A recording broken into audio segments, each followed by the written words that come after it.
episode 4. You. But damn. That's a lot. Yeah, I mean, so far so good so far, right? Yeah. How do you feel now as I'm not gonna say as a seasoned podcaster, but like I'm as someone seasoned that's as a season no, 1 no, no, podcaster. I wouldn't say seasoned exactly, but I would say like someone that's gotten the ball rolling a little more consistently. And has added this to your work routine. Well, your routine in general, not just for work, but like in general. That's so true, huh? We could really just manipulate time the way we want it. We bend time to make it work, huh? I feel great. No? Do you feel great? I feel great. I'm asking. I feel amazing, but I'm asking you. I feel great because it's a new project. You need to start new things in your life. You need to start new challenges, new projects. It's what gives you energy. It's what, defines who you are in this current moment. Just starting something new and seeing where it goes. So I'm excited. I'm filled with life. Let's freaking go. I love to hear that. Use your energy. You'll make more. For sure.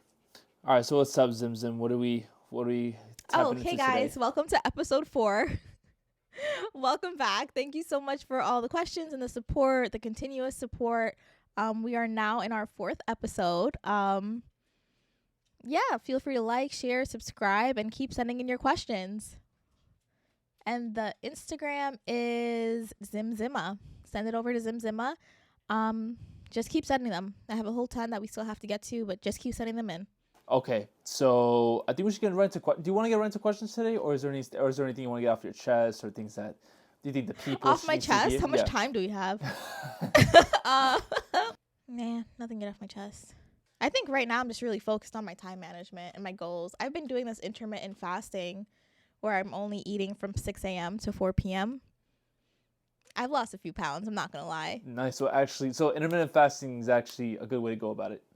I like it because it works around my time schedule and my schedule. So I've been doing 6 a.m. to 4 p.m. because if I ever end up going into my office, we have like a fully stocked kitchen. So I just munch all day. But you also have to like eat what's good for you. Like you need to know how much protein you should be intaking into your diet. And the calculation for that is like you're supposed to multiply your weight by 0.40. And that's how much grams of protein you should be intaking to be sustaining your muscles. So do that calc real quick. And that's what I've been doing. Just because right now my time's just very limited for actually getting a proper workout in. So I've just been trying to really stick to this diet. And it's been working. And I've actually had like so much more energy. And once your body gets used to it, like after 4 p.m., I'm not even hungry. I'm drinking water, drinking tea, drinking like you could do black coffee. That doesn't break your fast. So yeah, I think that's a little goal I've been working on. It's been working. And I just feel a lot more energized. I feel better. That's amazing. Yeah, because I've heard a lot of people go about intermittent fasting. One person specific that I've heard multiple times talk about this is Chris Stefano. Oh, okay. Comedian. Yeah. He's amazing. He's not one of my favorite comedians right now, and he's lost a few pounds with intermittent fasting. And plus, his wife is also she's also a personal trainer as well. She does a lot of like spin cycle stuff. So cool. I'm sure she's been very helpful with that as well. So yeah, I feel like a lot of people also go kind of like the keto route. Also, I've heard really good things about keto. I've done keto before, but keto stops working after a point, and you cannot do like permanently because it can get to a point where it's unhealthy for you. Like there's a baseline for it because keto, you have to be eating a certain amount of fat, like healthy fats daily, so that your body starts looking to fat sources within yourself for energy. And then it speeds up how fast you burn fat. But if you also are like intaking immense amount of fats over a long period of time, like it's not really good for your heart. Like it's not really good for certain things. So I think it's a great way to get started. Like do it for 2 or 3 weeks just to like give yourself that little mini victory and keep it going from there. I love the intermittent fasting because I feel like that's like a whole lifestyle change that you could really just keep going long term. And I love it. I've gotten so much energy from it. That's awesome. Yeah. So you could intermittent fast for life, but you can't keto I wouldn't keto for life. So it's impossible because it also stops working. because you're gonna reach a baseline point where you actually have to start working out. Like I'm doing intermittent because I don't have time to like actively work out right now. Yeah. Simba, get out the garbage. Can you? Hey, Simba, stop. Hey. Pendejo, venga para acá. Sit down.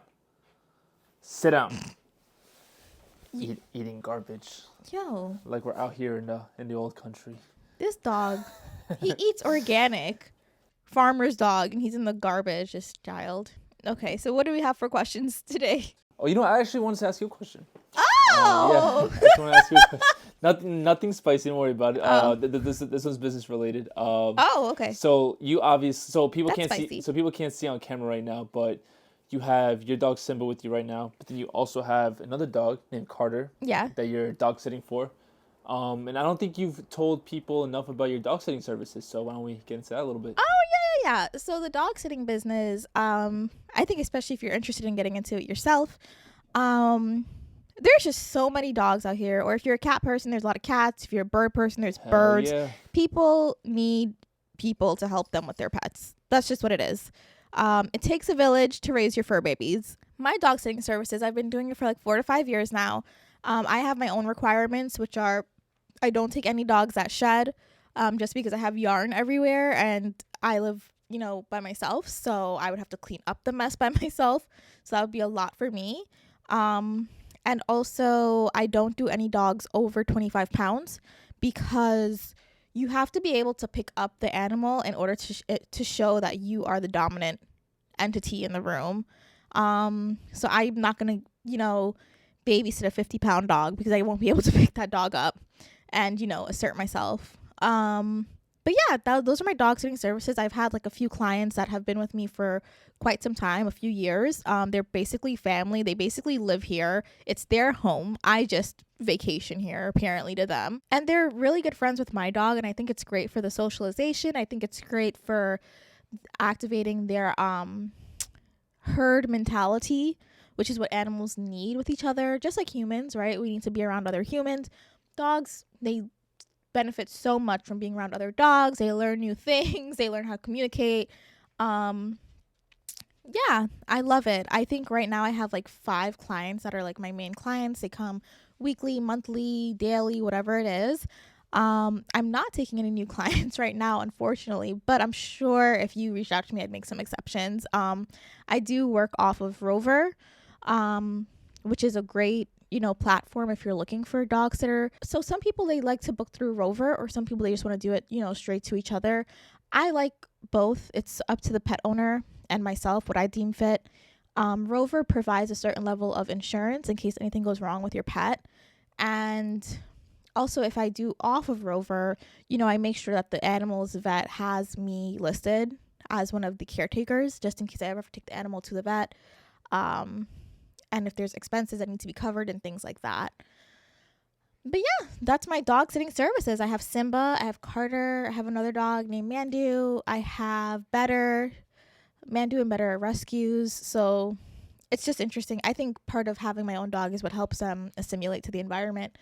Compared to somebody who doesn't own a dog, it makes it easier, especially if the dog has like separation anxiety or tends to be a little bit more nervous. But yeah, if you're interested in starting it yourself, I think step 1 is, knowing your specifications, like what's going to work for you, weight wise, care wise, breed wise, time wise, day wise, knowing your schedule and putting it out there and see who fits it and going from there. And I'm sure you're going to love it.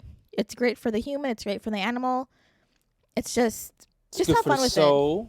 Huh? It's good for the soul. It's totally good for the soul. They say that dogs know when people are good humans, so I hope that's true. I definitely believe that.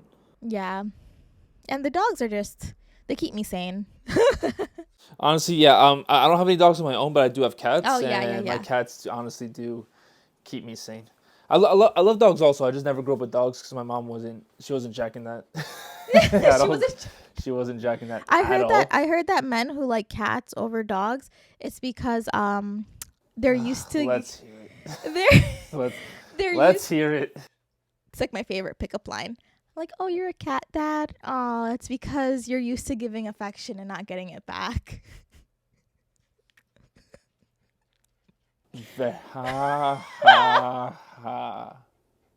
Hilarious. I'm so sorry. I'm sorry. What are you trying to say? What are you trying to say? What are you trying to say? Why don't you just say it with your chest first and foremost? Why don't you say exactly what you're trying to say? I said it. It's that you're used to giving affection and not getting it back. That's what they say about men who like cats. Okay, guys, see you next episode. Ladies? Slight truth. Slight truth at that one. That's actually a great pickup line, though. Like, for a woman to a guy, I feel that's a great pickup line. Yeah. Now, and I also... Simba, stop. And I also feel like... I don't know why women don't try to hit on guys a lot more. Oh my gosh. I'm not going out here hitting on guys with my cat pickup line. That would have gotten me. I don't know. Oh, God. No. I mean... I'd have been like, damn. I'm just saying, ladies, that reading goes a very long way. No. Yeah, women, I don't know. I don't really hit on guys. Is that a thing? I feel women, yeah, you see, that answers my question right there. Women don't really believe in It's not about believing. I think I've just never, like, actively, I wouldn't think to do it. Why? Because if I'm out, I'm usually out with a purpose. Like, maybe I'm out with my friends. Maybe I'm out, like... That is true. That is you know, family. Maybe I'm out. Like, I'm actually out with a purpose. I'm getting my groceries because I had a meal prep. So I'm, like, on a time crunch. Like, I'm not, you know, out here at the Trader Joe's. Like, hey, you're getting carrots too? Okay. Want to come over and make some roti? Yeah, shut up. Guys, I'm sorry. If you're Guyanese, I think you understand how other people want to be us. You want roti, right? He just keeps... You've said it like 20 times. Well, you know what? Maybe I do want some roti. That'd be nice. He actually... Mateo's Colombian, so he thought it was pronounced roti. Yeah. And it was not. It's not pronounced roti. So there's no multiple R's? We don't roll the R. We just say roti. You don't roll the R's. Roti. Roti. So like the T part, that's where you guys... Yeah, that's the emphasis. Like roti. A song. Roti. Yeah, roti. Roti. No. Dude, why are you so angry? Why are you so angry? Roti. Roti. Just, you can't. Okay, let's sound it out. Say it how you would say it. What do you mean? Say how I would say yeah. it? Well, now I know that's the wrong way to say it, so I'm not going to repeat it. Roti. Roti. Yeah, darling, roti. Roti. Yeah. Okay, all right. Okay. All right. You got it. You had it. We got it. So what was the next question? I'm so sorry if you ever see him in the roti shop. Well, now just don't laugh at him. Well, now definitely he's trying. Don't laugh at him. You know what? Why don't you guys actually we should go one day to actual like really good Guyanese restaurant. Yeah, send it in. Yeah, you know what? If there are any local businesses, send it in. Let's see what we should try out. Yeah, for sure. I would definitely love to do like a little. We can do a rating because obviously Guyanese food a lot better than I do. So I would totally rate it, and I do not hold back. For sure. I'm not gonna hold back. If there's not an auntie in the kitchen making it, I probably won't want it. It's the same way. Yeah, I feel the same way with Hispanic food. Also, if there's not if they're using a measuring cup, I don't want it. Absolutely not. No. You go just by faith. Yeah, faith. A big hunking leaf of faith and a little pinch of salt. And a lot of butter. There we go. Yeah. A lot of spices too. Don't forget the spices. All right, guys. So we have one of our questions via DMs, via the Zimzima page. If you guys Zimzima, who got the keys to my bima? Everybody wants to be us. What? Caribbean. It's okay. I'm just finishing the lyrics to the song. That's the song. That's a Caribbean song. And everybody wants to be us. Yeah, no shit, it's a Caribbean song, but like, what you... Yeah. We just said all the trends. Trendsetter. Trendsetter. Boo, boo. Anyways. Again. Anyways. I repeat. Okay, well, you know what? It's a Guyanese show, so why not? It's the Guyanese show? It's a Guyanese show. And are you not Guyanese? Yeah, I am. But I'm also American. Okay, well, first gen Guyanese. Roots are running deep here. Are you a citizen? Do you have dual citizenship or no? No. Is that possible? I don't think it's possible. For Guyanese? I don't think so. I don't know. You'd have to read, because some countries, I don't know, but I believe some countries, if you want citizenship there, they're going to require you to give up American citizenship. So Okay, I think it depends okay. on the country. Okay, yeah, because I have both Colombian citizenship and I'll just show off, American. why don't you? Okay, great. Okay, So if there's a war, you're just going to run somewhere else. Oh, 1,000%. If we ever get into... People have been talking about civil war for the past, 2 weeks. That's facts. But, yeah, so, listen, if shit goes down, I got family in Canada, and I got family in Colombia, so heading out over there. He's not eating the wire. He's eating his paw. Oh, okay, all right, I was going to say. It's just under his mouth. Okay, it's all good. He wouldn't eat the wire, no. He's actually a human dog. He's licking his paw. Listen, but you break it, you bite, all right? No, he wouldn't. He's never in all 10 years ripped the wire. That's good, okay. Yeah. All right. Okay, anyways, sorry about that. We got a little off track there. We always getting sidetracked. But anyway. Yeah, it's all good. I mean, that's what podcasting's what for. Were you asking? If you can't get sidetracked during your own podcast, what are you doing? Is it actually podcasting? And once again, what are you doing? All right, cool. So we have, so as I was saying before, we have a question via the Zimzima page. Hey, Nazima, love the podcast, love your knitting, and love just overall everything that you've been doing so far. Huge shout out to you. That. I'm also from Queens myself, and I actually also went to Thomas Edison myself. Oh. So shout out to you, all the people from Edison. I'll tell you her name later. Because I'm not sure if she wants to. Yeah. We won't broadcast it like that. Yeah. And people, by the way, we could broadcast your name if you want but only if you specifically state it within the DM. If you don't specifically state in the DM, we're just not gonna assume that you want to your name to be, all up on there. So, anyways, so there's a question right here. So I don't know why, but for some reason, when it comes to dating, I'm always attracted to the quote unquote bad boy. Throughout high school, and this has gotten me in sticky situations throughout high school and college. Damn, you weren't supposed to say that, Nazima. God damn it. Beep. So even though I recognize that this isn't good for me, and these types of relationships and situationships always come with a lot of drama and stress, I still recognize that there's still a lot of fun. I'm very much attracted to these types of guys, but as I'm getting older, I want to venture off more into a quote-unquote better guy, good guy, and a guy that's not going to give me a whole bunch of headaches, and overall a man that's just a good man in particular. Do you have any advice on how to make that switch? Would I be mean if I say that just people give me headaches? I think I think it's more realistic, because some people do give me headaches. Yeah, it doesn't even have to be a good guy, bad guy, man, woman. People just give me headaches, man. But yeah, that's a valid question. I think the whole thing with like the good boy, the bad boy and good guy complex is personally, I think it's when you're like it's always like a really good girl with like a really bad guy. And I think it's because these two opposites are just like gonna just come towards each other to balance each other out. So I think, what happens is if you're like the super focused good girl, the bad guy like really like, I want to say, gives you that space to do like the crazy things that you probably wouldn't give yourself space to do, right? And then that's why a lot of these girls, they love to have this back and forth. They love the drama. They love this. And it's like they have this reason to have the drama, right? And the reason is they can blame the guy, right? They're going to blame the guy all the time. Well, he that. Sweetie, you have to know what you want. Again, intention. If you want the drama, be aware that you are the one that wants the drama and you're the one that's sticking with the drama. And maybe you need to start scheduling some fun in your life for yourself.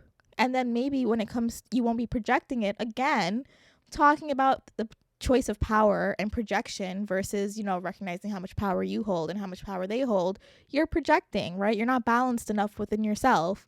So you're looking for somebody else to balance you. I haven't been married ever, but some of the best marriage advice I saw on Instagram was saying that a relationship isn't 50-50, it's 100-100.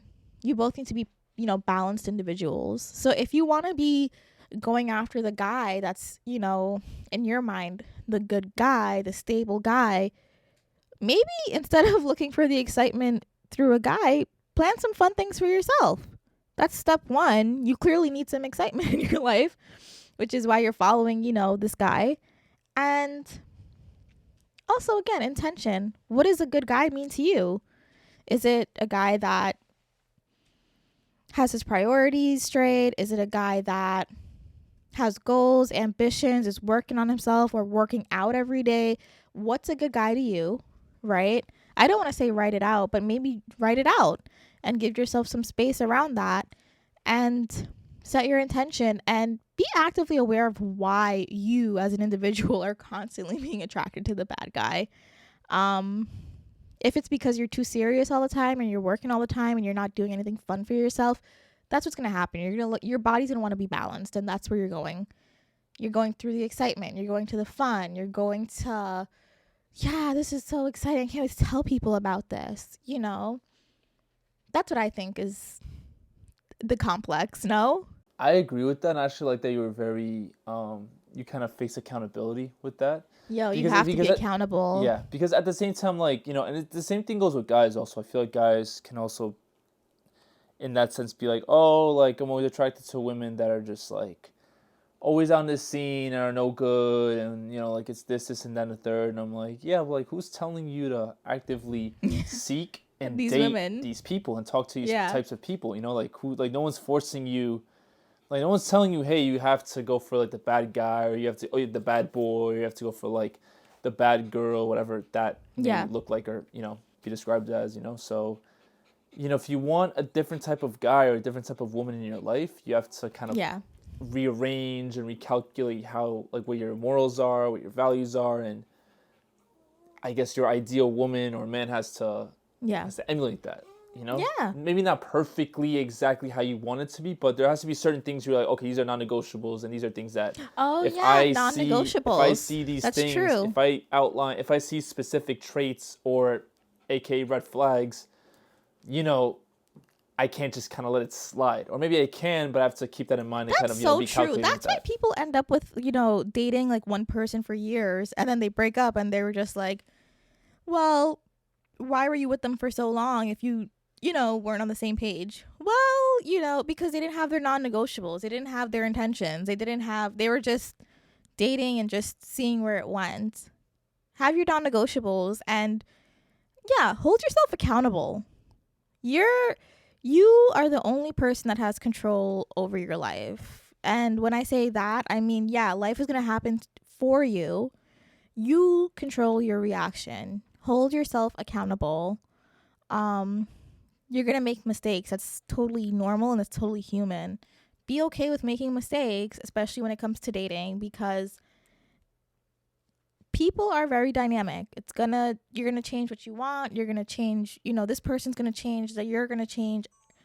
No matter how long you're in the relationship, you're each going to grow, right? So are you going to grow together? Are you going to grow in different directions and still fall into each other? Yeah. The bad boy complex is definitely a thing. Schedule fun girl time. Schedule time for yourself. Know yourself so that you can actually get what you want. If you want a good guy, set your intention and write down what's a good guy for you. Now, I also feel like personally, maybe also look at other people in your life that are also in happy relationships and see like what traits they do and what their attitudes are like, and maybe just ask that a specific person or maybe them too, but like as a whole, like, how does a healthy relationship look like to you guys? How do you what relationships do you admire and why do you admire them? That's so true. For sure. I mean, I always admire my grandparents' relationship, because there was a big especially from like my mother's side of the family, like so my grandfather is technically about like 10 or 15 years older than my grandmother. Like he passed away a long time ago, in his 80s, but at the time of his death, they had been married for about 50 years. Oh yeah, my grandparents too. They were married for, I think a lot long. I think maybe 60 years or 70 years because they got married in their 20s and then they lived to like what, like 90? 90, yeah. Yeah, that's incredible. That's crazy. That's incredible. Like I think when your marriage lasts like the average human lifespan, that's crazy. But Mateo, like things also are so different. No? Yeah. They're so different now. There's so many different, like, it's not simple anymore where you're just like, yeah, let's get married, let's have some kids, and just live a simple life. There's a whole other not, dynamic thing. But I We feel have like so many more opportunities now to grow ourselves as individuals. I agree with that, but I feel like at the same time there are things that society has distanced herself from that we shouldn't have really distanced ourselves from. So like what? I personally feel like sometimes we feel like, especially as young people, we feel like we have too many options sometimes, and I feel like when you have what, that's also that's an epidemic. People thinking they have options. Like, yeah, there's tons of people in the world, and you have access to people all over the world. That does not mean there's options. I'll tell you right now. That just means that there's a ton of people in the world. There's a ton of men or there's a ton of women. Yeah. That doesn't mean that they're all valid options. Exactly. I feel like you have to seize. That's an epidemic. You have to seize opportunities and value relationships. And I feel like we live in a day and age. Quality over quantity. Yeah, I feel like we live in a day and age where people are just like, oh, well, like I can just treat people however I want, or people are disposable, or I could just cut you off and I could burn this bridge because, I'm just, there's more out there.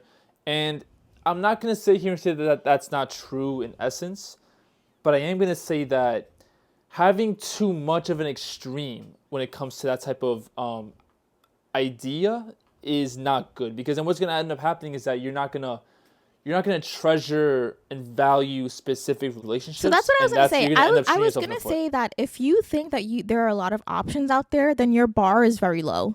Yeah.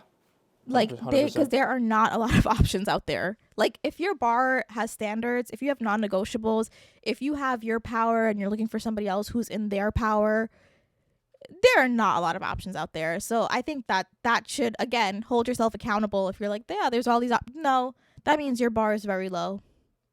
What's happening there? That's true, yeah. Because technically speaking, like, I do wish to get married one day, and when you decide. Excuse me? What type of was that? He's a cat dad. Ladies, he's a cat dad. Yeah, exactly. Well, big pussy guy. What can I say? The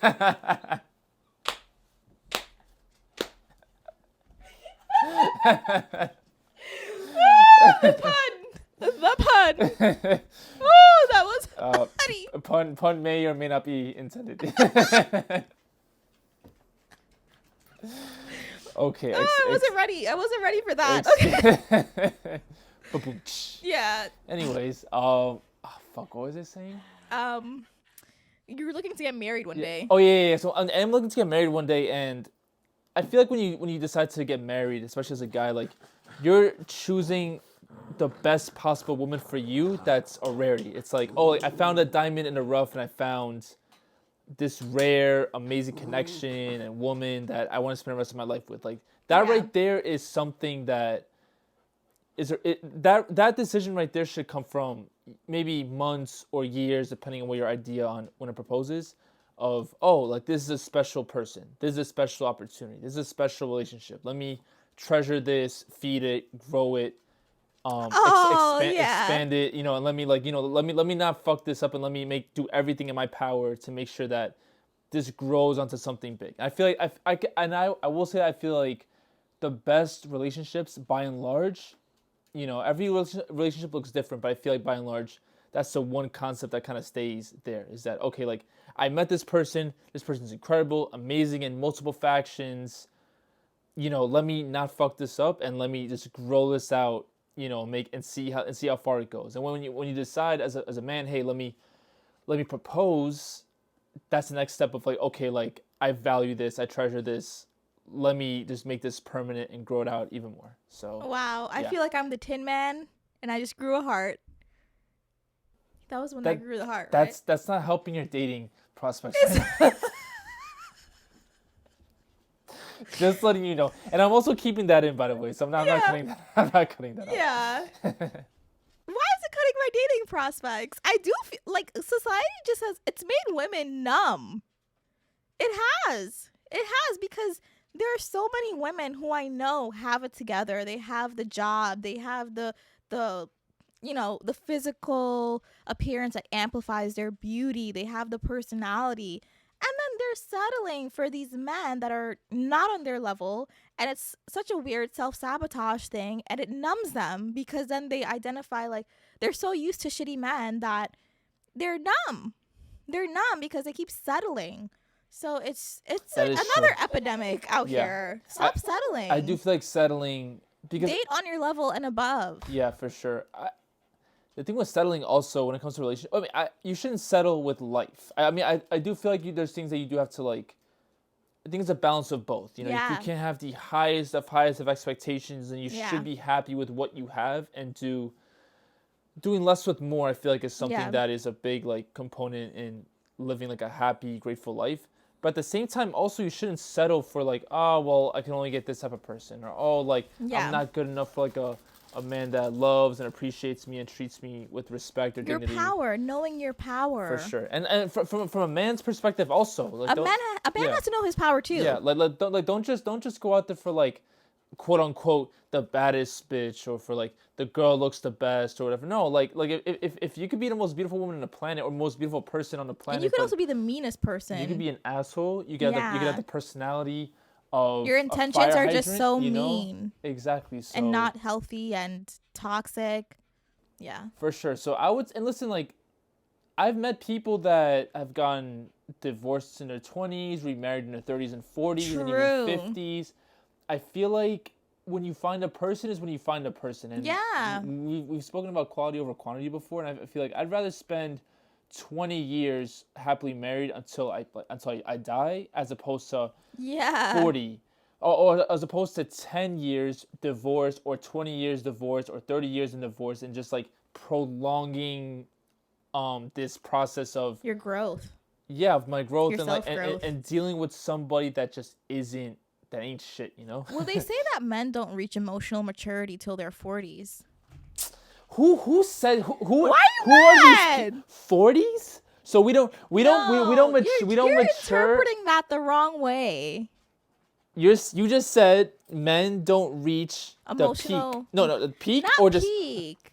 The beginning. At the beginning of their emotional maturity, because women Until and men 40s. Yeah, because women and men biologically are different. Wasn't it 25? I could have sworn it was like 25. That's when your brain is like fully developed. Men and women are biologically different. Whatever you identify with is a different thing. I'm saying biologically, you're either going to be mainly man, mainly woman, whatever it is. I'm not going to get into the whole binary, non-binary.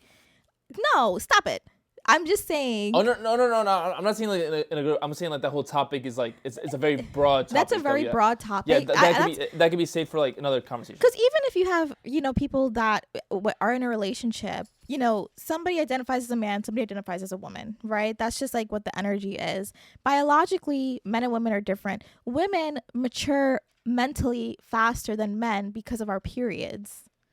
That's what I'm saying. So a woman's period, they say that it's the one like week of the month that your actual emotions are revealed. And when you reveal your actual emotions, that's when you grow, because you're forced to feel it. You're forced to feel your emotions. Men don't have that. So it takes them longer to process how they feel.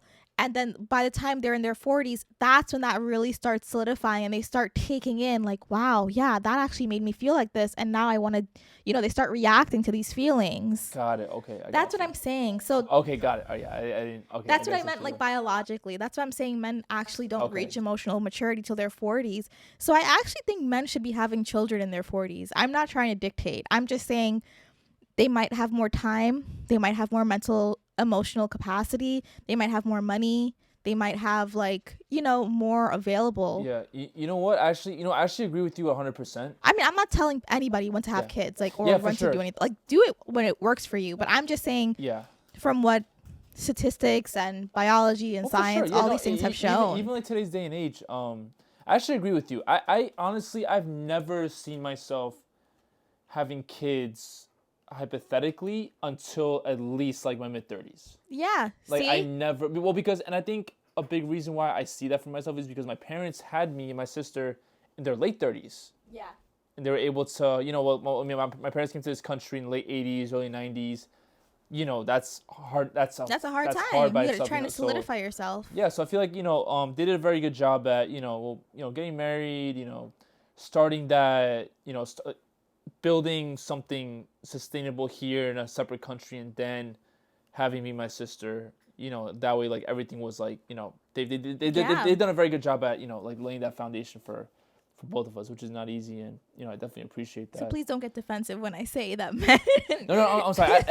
I wasn't actually getting defensive. I was mostly like, just like fucking around, but like because I do hear sometimes different theories on. Well, the 25-year-old thing, I think that's just like a human thing of when your brain is fully formed or done, like, okay, developing. so see, I wasn't sure if that was just a male thing or a female thing. I think that was just like a brain thing. Because, I'm not sure. Because women, I'm not a doctor, but I will say that women do mature a lot faster than men do. I agree with that 1,000%. So, yeah, so I'm no doctor either, guys. Don't listen to anything I'm fucking saying, really.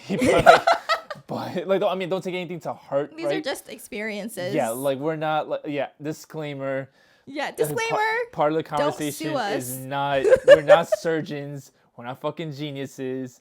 She's good at taxes and knitting and dog sitting. I'm good at cameras and making fucking clips for social media. Don't take this. Yeah, right. We're not experts, but I definitely will say that women do mature a lot rapidly than men do, and I will say that firsthand because I do have a younger sister, and I do have a lot of women in my family that I've obviously seen a lot of. I mean, me and my sister are the younger ones out of, I guess, my family from my father's side of the family. So any cousins that I do have are either a year, 2 years, 3 years, 4 years older than us. So I've seen them mature vastly quicker. I would say they were more developed, like, I guess, like within like the teens to 20s. Yeah, so I can't say that if you're a man listening, you need to give whoever, if you have women in your life, no matter who it is, like, you definitely need to give them room to mentally process, because our bodies force us to do these things. Like, there are days where I wake up and I just hate people. I have no idea why. And it's just like a mix of hormones. It's a mix of, life things going on. It's a mix of responsibilities. And a lot of it is not, it's just biology pushing itself through. So you definitely have to give the women in your life sometimes some room to feel what they need to feel. It's a fortunate and an unfortunate thing. I think it's also part of our power. I feel like it's not that's unfortunate or unfortunate. I feel like it's just reality, and I feel like there's things that are amazing that come with women, and there's a laundry list of things that women do that are incredible and amazing. Nurturing wise, I could go on, right? But like with anything good, there's gonna come bad things or things that are unpleasant, or especially when it comes to our feelings and emotions. Yeah. Especially when, like, it comes to a woman with her period, menstrual cycle. There's a whole biological thing. Yeah, going on there. obviously, physiological thing. Yeah, I firsthand can't really talk about it because obviously I don't go through that personally, but yeah. So I feel like take the good with the bad. Yep, the good with the bad. Absolutely. Bless you. Hey, Carter's being is Carter our official third guest? Here we go. This is our guest star. Simba, here. Simba's jealous. Come here. Simba, I offered you a mic, buddy. You said no. Yeah, Simba said no. He got a little camera shy. Now he's jealous. He's a tourist. He helps me produce the show. He helps produce in the back end. He's an executive producer. Yeah. That's why his pictures to your left, by the way. This is our CEO. A fine, distinguished gentleman. Okay, well, thanks for tuning into the 4th episode. I think it was just a lot more conversation based, but feel free to keep sending in your questions and subscribe, and we'll chat with you next week. Peace. Biddy biddy.